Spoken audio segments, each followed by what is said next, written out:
Hola compañeros, en el video de hoy estaremos presentando la práctica del Laboratorio de Operaciones Unitarias relacionada con la transferencia de calor en un intercambiador de tubos y corazas, bajo la dirección del docente Ángel Darío González.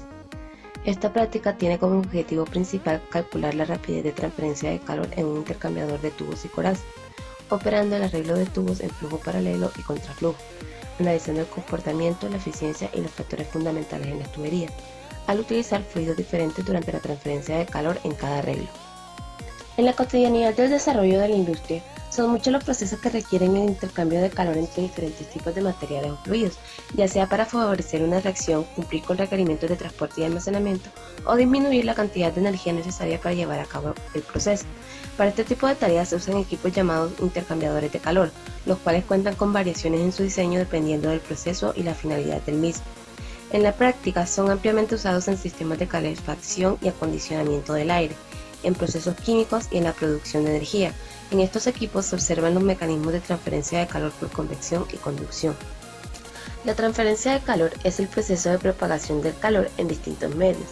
La transferencia se produce siempre que existe un gradiente térmico o cuando dos sistemas con diferentes temperaturas se ponen en contacto.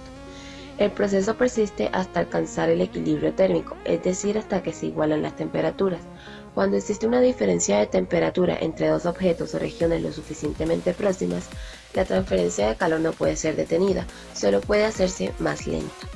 Existen tres mecanismos de transferencia de calor: conducción, convección y radiación. La conducción es la manera de transferir calor desde una masa de temperatura más elevada a otra de temperatura inferior por contacto directo. El coeficiente de conducción de un material mide la capacidad de este para conducir el calor. En la convección, la transmisión se da por un intercambio de calor entre el aire y una masa material que se encuentran a diferentes temperaturas. El transporte de calor se produce por movimientos naturales debido a la diferencia de temperaturas. El aire caliente tiende a subir y el aire frío a bajar, o bien mediante mecanismos de convección forzada. En la radiación tenemos que este es un mecanismo de transmisión de calor en el que el intercambio se produce mediante la absorción y emisión de energía por ondas electromagnéticas, por lo que no existe la necesidad de que haya un medio material para el transporte de energía.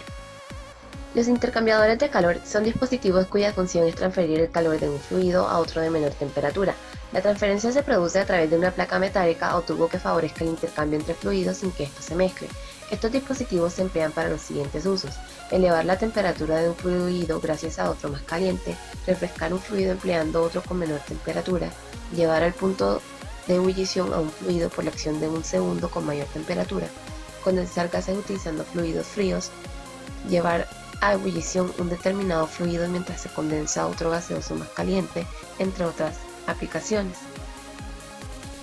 Los intercambiadores de calor pueden clasificarse en función de criterios como la forma de contacto entre los fluidos, número y características de estos, tipos de construcción, servicio, etc. Según la dirección del flujo, tenemos flujo paralelo, flujo contracorriente o flujo cruzado. Existe flujo paralelo cuando los dos fluidos, caliente y frío, entran por el mismo extremo del intercambiador y fluyen en la misma dirección, hasta alcanzar una temperatura próxima a la una de la otra. En la gráfica del perfil de temperatura podemos ver cómo la temperatura del fluido caliente y la temperatura del fluido frío se van aproximando, mientras que el fluido caliente va disminuyendo su temperatura, el fluido frío la aumenta. En flujo contracorriente se presenta el contraflujo cuando los dos fluidos fluyen en la misma dirección pero en sentido opuesto. Cada uno de los fluidos entran al intercambiador por diferentes extremos. Podemos observar en la gráfica del perfil de temperatura que en este tipo de intercambiador la temperatura de salida del fluido frío es más alta, mientras que el fluido caliente sale más baja una vez realizada la transferencia de calor, por lo que es más eficiente térmicamente si lo comparamos con el flujo paralelo. En el flujo cruzado, en el intercambiador que presenta este tipo de flujo, uno de los fluidos fluye de manera perpendicular al otro fluido. Uno de los fluidos pasa a través de los tubos mientras que el otro pasa alrededor de dichos tubos perpendicularmente. El flujo cruzado se clasifica en mezclado. Uno de los fluidos fluye libremente en dirección ortogonal al otro sin restricciones. Y en no mezclado, se disponen unas placas para guiar el flujo de uno de los fluidos. Siguiendo con la clasificación de los intercambiadores, tenemos según su función, por lo cual existen calentadores, enfriadores, condensadores, evaporadores y economizadores. En la clasificación según su geometría tenemos los intercambiadores tubulares y los intercambiadores de placa. Para esta práctica nos interesa el intercambiador tubular, más específico el de tubo y coraza. Intercambiador de calor de tubos y coraza. Quizá el tipo más común de intercambiador de calor en las aplicaciones industriales sea este. Estos intercambiadores de calor contienen un gran número de tubos empacados en un casco, con sus ejes paralelos al de este. La transferencia de calor tiene lugar a medida que uno de los fluidos se mueve por dentro de los tubos, en tanto que el otro se mueve por fuera de estos, pasando por la coraza. Es común la colocación de desviadores en la coraza para forzar al fluido a moverse en dirección transversal a dicha coraza, con el fin de mejorar la transferencia de calor, también para mantener un espaciamiento uniforme entre los tubos. Nótese que en un intercambiador de calor de este tipo, los tubos se abren hacia ciertas zonas grandes de flujo, llamadas cabezales, que se encuentran en ambos extremos del casco, en donde el fluido del lado de los tubos se acumula antes de entrar y salir de ellos. Los intercambiadores de tubos y corazas se clasifican todavía más según el número de pasos que se realizan por la coraza y por los tubos. Por ejemplo, los intercambiadores en los que los tubos forman una U en la coraza se dice que son de un paso por la coraza y 2 pasos por los tubos.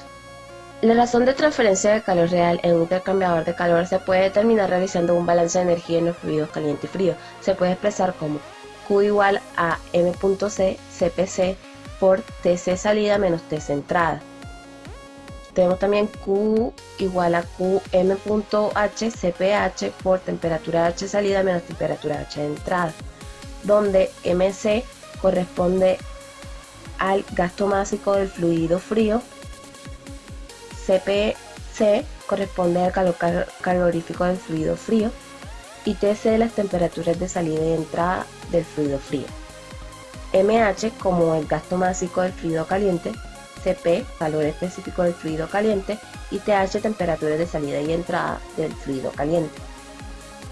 Por lo tanto, a partir de las ecuaciones anteriores se puede decir que la razón máxima posible de transferencia de calor en un intercambiador es Q punto máximo igual a C mínimo por temperatura H de entrada menos temperatura C de entrada, donde CH es igual a MH por CPH y CC igual a MC por CPC. Se toman los valores de CC o CH más pequeños y ese será el C mínimo. Tenemos que CC y CH son las razones de capacidad calorífica de los fluidos frío y caliente, respectivamente. Resistencia térmica.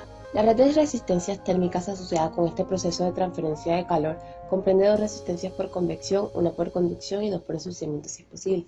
Tenemos que la resistencia total sin ensuciamiento es igual a 1 sobre un coeficiente de convección I por un área I más el logaritmo natural de la división de un diámetro O sobre un diámetro I sobre 2 por pi por un coeficiente de conducción por una longitud más 1 sobre un coeficiente por convección O por un área O. Para la resistencia total con ensuciamiento tenemos que R es igual a 1 sobre el coeficiente por convección I por un área I más una resistencia térmica I sobre un área I más el logaritmo natural de la división de un diámetro O sobre un diámetro I sobre 2pi por un coeficiente de conducción por L más una resistencia térmica O sobre un área O más 1 sobre un coeficiente por convección O por un área O. Por otro lado, en el análisis de los intercambiadores de calor resulta conveniente trabajar con un coeficiente de transferencia global U que toma en cuenta la distribución de todos estos efectos sobre dicha transferencia. Por consiguiente, el coeficiente global de transferencia de calor para una tubería puede expresarse como U igual a 1 sobre la resistencia por el área superficial. Gradiente de temperatura. Al transferir calor es indispensable que haya un gradiente de temperatura. Como son 2 fluidos que están interactuando, cada uno de ellos tendrá una temperatura inicial y una final. Este comportamiento se describe mejor en los intercambiadores implementando una diferencia media logarítmica de temperatura mediante la siguiente ecuación. Tenemos que el gradiente de temperatura media logarítmica es igual al gradiente de temperatura 1 menos el gradiente de temperatura 2 sobre el logaritmo natural de la división del gradiente de temperatura 1 sobre el gradiente de temperatura 2. Si el intercambiador de calor es de flujo paralelo, el gradiente de temperatura 1 es igual a la temperatura caliente 1 menos la temperatura fría 1. El gradiente de temperatura 2 es igual a la temperatura caliente 2 menos la temperatura fría 2. Si el intercambiador de calor es en contracorriente, el gradiente de temperatura 1 es igual a la temperatura de calor 1 menos la temperatura fría 2. El gradiente de temperatura 2 es igual a la temperatura caliente 2 menos la temperatura fría 1. Uso del factor de corrección. F es el factor de corrección. Se define como la medida de la desviación de la variación media de la temperatura, el cual depende de la configuración geométrica del intercambiador y de las temperaturas de entrada y salida de las corrientes del fluido caliente y frío. En la ecuación tenemos que el gradiente de temperatura media logarítmica es igual al factor de corrección o el gradiente de la temperatura media logarítmica. Podemos hablar también de la efectividad del intercambiador. Esta puede ser expresada por medio del método de efectividad NTU presentado por Kais y Londo, representada por la siguiente ecuación. Efectividad es igual a la razón de transferencia real sobre la razón máxima posible de transferencia de calor. Descripción del equipo. Es un equipo piloto a escala laboratorio de tipo industrial que cuenta con 3 unidades de intercambiadores de calor. Cada componente utilizado, así como los intercambiadores de calor, son fabricados y representativos de tipo industrial. En el equipo tenemos un intercambiador de tubos concéntricos, intercambiadores de placas, fabricados en acero inoxidable, y el intercambiador de nuestro interés, de tubos y coraza, fabricado en acero inoxidable y vidrio. Cuenta con sensores de alta calidad que permiten obtener los resultados de las temperaturas de los fluidos. Sus dimensiones aproximadas son 440 centímetros de largo, 55 centímetros de profundidad, 180 centímetros de altura. Tiene 2 tanques de alimentación de agua fría, elaborados en polietileno de alta densidad, con una capacidad de 200 litros cada tanque. Rotámetro de flotador con rango de operación de 300 a 3000 litros por hora. Una bomba de circulación del agua tipo centrífuga. Tubería de acero inoxidable, diámetro nominal de media pulgada para el aceite y tubería de PVC cédula 80 con un diámetro nominal de 3/4 de pulgada para el agua. 40 litros de aceite térmico incluidos, 20 de ellos dispuestos ya en el equipo de calentamiento. Su rango de temperatura es de -25 a 290 grados Celsius. Tina de calentamiento o enfriamiento para el suministro de aceite a los intercambiadores. Intercambiador de tubos y coraza. Acoplado e instalado a la unidad de servicios con una coraza de vidrio transparente para visualización interna. El diámetro mínimo de la coraza es de 4 pulgadas. Cuenta con 13 tubos con deflectores transversales en acero inoxidable dentro de la coraza. Los tubos y los deflectores son desmontables para su fácil limpieza y mantenimiento. Los deflectores están construidos en politetrafluoretileno, también conocido como teflón. Área de transferencia mínima aproximada de 20.000 milímetros cuadrados. Su diseño permite su operación a contracorriente y a corriente paralela. Gabinete de control.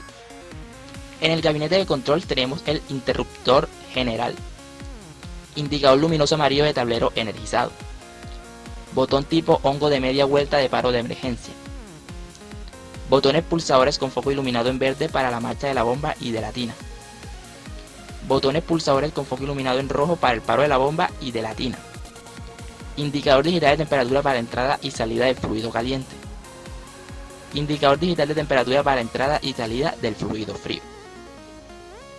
Operación y paro del equipo. La regulación del flujo de agua se hace mediante la válvula de regulación. Se deben abrir las válvulas correspondientes para que la succión de la bomba sea la adecuada. Abrir las válvulas que correspondan al intercambiador y el arreglo con el que se desea trabajar, tanto para el circuito de agua como para el de aceite. Abrir las válvulas correspondientes para que el agua se descargue en el tanque seleccionado para este fin, así como para lograr la recirculación del aceite. Controlar la temperatura con la que se desea operar en el proceso mediante la tina. A continuación se tiene una tabla en donde se muestra de manera más detallada cómo se deben de estar las válvulas para lograr el arreglo deseado en el intercambiador de tubos y coraza. Para detener la operación se deben presionar el o los botones rojos correspondientes a la bomba y a la tina, localizados en el gabinete de control. Si por alguna razón se tiene que detener la experimentación de emergencia, debe presionarse el hongo de paro de emergencia, y automáticamente todos los componentes que estén funcionando dejarán de hacerlo. Una vez terminada la experimentación y los componentes hayan sido apagados, se debe colocar el interruptor general en la posición OFF. Con esto deben quedar apagados tanto los indicadores como los botones del gabinete. Mantenimiento y limpieza. Es recomendable limpiar el equipo una vez que se ha terminado la experimentación. Si la unidad o alguna de sus secciones no fuera utilizada por un periodo de tiempo superior a una semana, es recomendable realizar una limpieza y asegurarse de dejar los tanques y las tuberías vacíos. La limpieza exterior se puede hacer con un trapo húmedo. Generalmente lo que es necesario remover es simplemente polvo, no limpiar con solventes. Descripción de la práctica. La siguiente mostramos el algoritmo de proceso que nos muestra el procedimiento experimental llevado a cabo en la práctica. Lo primero que hacemos es conectar el equipo y encenderlo. Configurar el equipo, sea en contraflujo o paralelo. Encender la bomba hasta llenar de agua el intercambiador. Apagar la bomba y encender la resistencia para calentar el aceite. Cuando el aceite llegue a una temperatura de 60 grados, encender nuevamente la bomba para iniciar el procedimiento experimental. Variamos 2 veces el caudal para cada configuración. Tomamos los datos de temperatura de entrada y salida del agua y del aceite. Si tomamos todos los datos y se configuraron 2 veces el equipo, es decir, si se trabajó en contraflujo y paralelo, y se variaron 2 veces el caudal para cada configuración, podemos dar como finalizada la práctica experimental. A continuación mostramos el diagrama de procesos del equipo, donde nos muestran las diferentes válvulas, los 3 tipos de intercambiadores que presenta, como son el intercambiador de tubos concéntricos, el intercambiador de placa plana y el intercambiador de tubo y coraza que estamos estudiando. Además de eso, la tina de calentamiento que con una resistencia calienta el aceite que vamos a trabajar en cada uno de los intercambiadores, y también los tanques de almacenamiento de agua.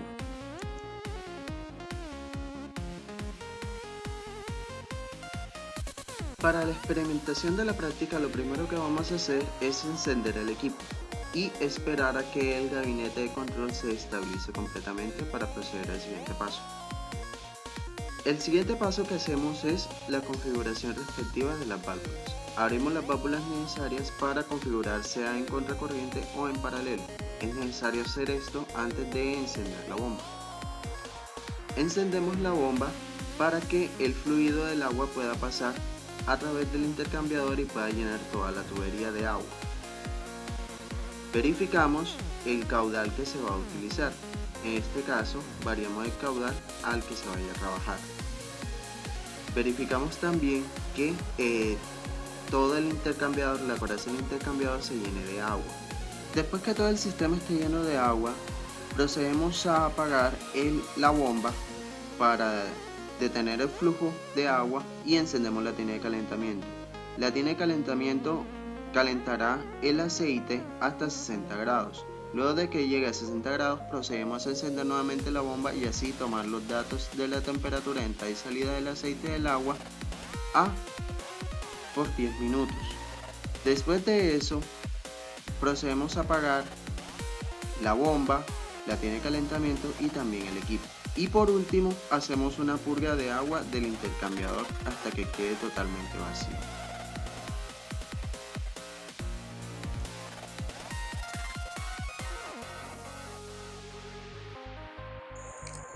Después de haber obtenido todos los datos experimentales de la práctica, procedemos a hacer los cálculos necesarios para obtener los siguientes objetivos: la eficiencia generada por el intercambiador y el factor de ensuciamiento generado por el agua. Entonces ya tenemos la temperatura de entrada del agua, la temperatura de salida del agua, la temperatura de entrada del aceite y la temperatura de salida del aceite. Además hay que tener en cuenta que en estos cálculos es necesario tener en cuenta las propiedades del agua y el aceite a diferentes temperaturas. En este caso las propiedades del agua a 30 grados y las propiedades del aceite a 60 grados. También hay que tener en cuenta la geometría del equipo, es decir, las medidas de la coraza y los tubos. Hallamos primero, en este caso vamos a trabajar una configuración de contracorriente o contraflujo a 24 litros por minuto. Esos 24 litros por minuto, como son el caudal del agua, lo vamos a pasar a metros cúbicos por segundo para así trabajar todo en unidades del sistema internacional y así no tener problema en el futuro. Luego hacemos correspondiente la temperatura media logarítmica, que esta se halla con las diferentes temperaturas promedio halladas de la temperatura de entrada y salida de cada uno de los fluidos. En el caso de la eficiencia, lo primero que vamos a hacer es hallar el caudal máximo, que relaciona, como dice la fórmula siguiente, el caudal volumétrico con la densidad. Luego de esto, hallamos el C, que se puede hallar utilizando el caudal máximo con el calor específico.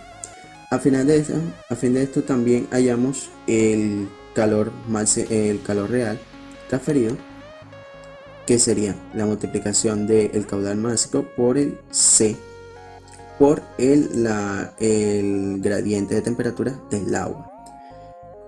Ya después de esto hallamos el Q máximo, que vendría siendo el C mínimo, o sea el C menor dado entre el aceite, sea el del aceite o el del agua. Pero en este caso vemos que el C menor es el del aceite, por lo tanto utilizamos el C del aceite y lo multiplicamos por el gradiente que da entre el agua, la temperatura de entrada del agua y la temperatura de entrada del aceite.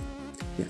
Después de eso, para hallar la eficiencia, lo que hacemos es dividir el calor real entre el calor máximo y nos da que tenemos una eficiencia de 3.14%. Ya después de obtener la eficiencia, procedemos a hallar el factor de ensuciamiento. El factor de ensuciamiento, lo primero que hay que hacer es hallar la velocidad del fluido, que se halla utilizando la siguiente fórmula. Luego hallamos el número de Reynolds para denotar si se está trabajando en flujo turbulento o en flujo laminar, ya, con la siguiente fórmula. Además de esto, utilizamos un factor de correlación también para hallar el número de Nusselt. De ahí procedemos a hallar el coeficiente de convección de transferencia de calor convección, el H, y así utilizarlo junto con la temperatura media logarítmica para hallar el coeficiente general de transferencia de calor, que sería, en este caso sería agua, utilizando la siguiente fórmula. Por último, ya para hallar el factor de ensuciamiento, utilizamos la siguiente fórmula para así poder hallar el factor de ensuciamiento del agua. Así, igual como se aplica este procedimiento, se aplica también el mismo proceso para cada una de las configuraciones. Es decir, para una configuración de contracorriente a 34 litros por minuto, para una configuración de paralelo a 24 litros por minuto, una configuración de paralelo a 34 litros por minuto. Y así podemos obtener los resultados dados aquí.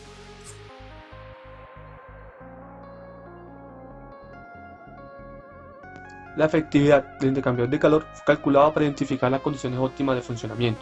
La efectividad fue mayor para un sistema de flujo en contracorriente con un valor de 3,1% y 2,8%, en comparación con el flujo en paralelo, que fue de 2,7% y 2,1%, lo cual era de esperarse debido a que al moverse el fluido frío y caliente en sentidos contrarios, el gradiente de temperatura permanece casi constante dentro del intercambiador de calor. Por lo tanto, la temperatura del fluido frío puede sobrepasar a la del fluido caliente a la salida. Los valores pequeños de eficiencia son debidos a múltiples factores. Uno de ellos es a la ausencia de condiciones ideales de operación, como el sistema sea diabático, en el que el calor cedido sea igual al recibido, y a la presencia de ensuciamiento sobre la superficie de la transferencia de calor. Las incrustaciones representan resistencia no operada en la transferencia de calor, lo que puede provocar severos daños en el equipo de intercambio y su efectividad. Se obtuvieron valores de destrucción que oscilan entre 0.19 y 0.3 metros cuadrados por centígrado sobre watts, los cuales están ligados a el calor real a considerar en sus cálculos el coeficiente global de transferencia de calor y el coeficiente global que se obtendría para un equipo limpio, es decir, sin incrustaciones. El menor factor de obstrucción fue registrado para el arreglo a contracorriente, lo que ratifica la influencia de la suciedad en el área de transferencia de calor. Para el calor recibido, se observa que para un caudal de agua de 24 litros por minuto, el calor calculado es igual a 817 watts para un arreglo en contraflujo, 665 watts para uno en paralelo, mientras que el caudal de 34 litros por minuto en un arreglo en contraflujo registra un calor recibido de 707 watts y para en paralelo un valor de 535 watts. Estas fluctuaciones de calor recibido por el agua con respecto a los diferentes caudales son argumentadas con la relación entre las variables involucradas en el cálculo de transferencia de calor. A medida que varía el caudal, también lo hace la razón de capacidad calorífica y por lo tanto el calor recibido o cedido. Se puede observar también que la presencia de una mayor transferencia de calor en el flujo en contracorriente, lo que indica ya la presencia de mayor diferencia entre las temperaturas. También se observa en la gráfica que la diferencia de temperatura para el caudal de 24 litros por minuto fue mayor en ambas configuraciones de flujo estudiadas, con un valor máximo de 0.7 grados centígrados y un mínimo de 0.4 grados centígrados, mientras que para el caudal de 34 litros por minuto fue de 0.3 grados centígrados en contracorriente y 0.2 grados centígrados en paralelo. Esto se debe a la presencia de flujos básicos bajos, la razón de capacidad calorífica es menor y por tanto la sustancia puede experimentar mayor aumento de su temperatura. A su vez, el aceite presentó mayor reducción de temperatura para el caudal de 24 litros por minuto que para el caudal de 24 litros por minuto, por lo que se demostró que la capacidad calorífica de la sustancia sigue siendo determinante en las variaciones de la temperatura de los fluidos en el intercambiador. Se identificaron los fundamentos básicos que gobiernan el proceso de transferencia de calor entre cambiadores de tubo y coraza. así como la influencia de la dirección del flujo en la eficiencia del equipo.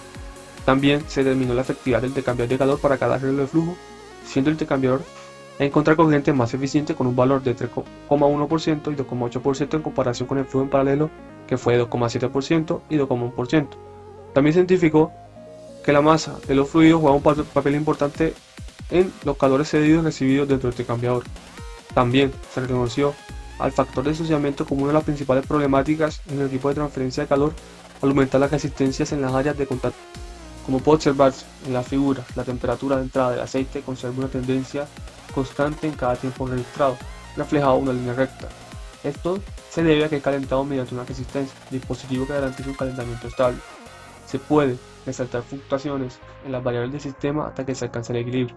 Para el agua, en la gráfica donde se describe un comportamiento aleatorio creciente con pequeñas elevaciones y reducciones de temperatura hasta alcanzar una línea recta a partir del minuto 8 aproximadamente. Esto es necesario para identificar la operación en estado estable, que resulta importante en el desarrollo de los cálculos de transferencia de calor, porque si se utiliza la temperatura apropiada se puede tener un mayor ajuste al funcionamiento real del equipo. Adicionalmente, se puede observar cómo la temperatura de entrada del agua fue aumentando conforme se realizaban las pruebas.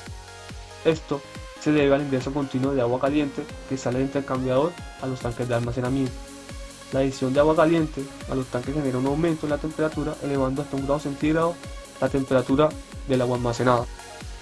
Para el calor recibido, se observa que para un caudal de agua de 24 litros por minuto, el calor calculado es igual a 817 watts en un arreglo en contraflujo y 665 watts para en paralelo, mientras que para el caudal de 34 litros por minuto en un arreglo en contracorriente se registra un valor de 707 watts y para en paralelo un valor de 535 watts. Estas fluctuaciones en el calor recibido por el agua con respecto a los diferentes caudales son argumentadas con la relación entre las variables involucradas en el cálculo de transferencia de calor.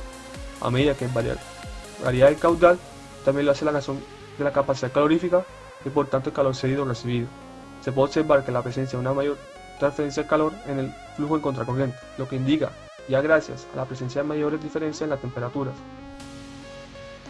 También la capacidad calorífica del agua es aproximadamente doble que la del aceite, por lo que se requerirá mayor energía para elevar su temperatura. Es por ello que al intercambiar de calor ambas sustancias, el aceite disminuye en más grados que lo que aumenta el agua.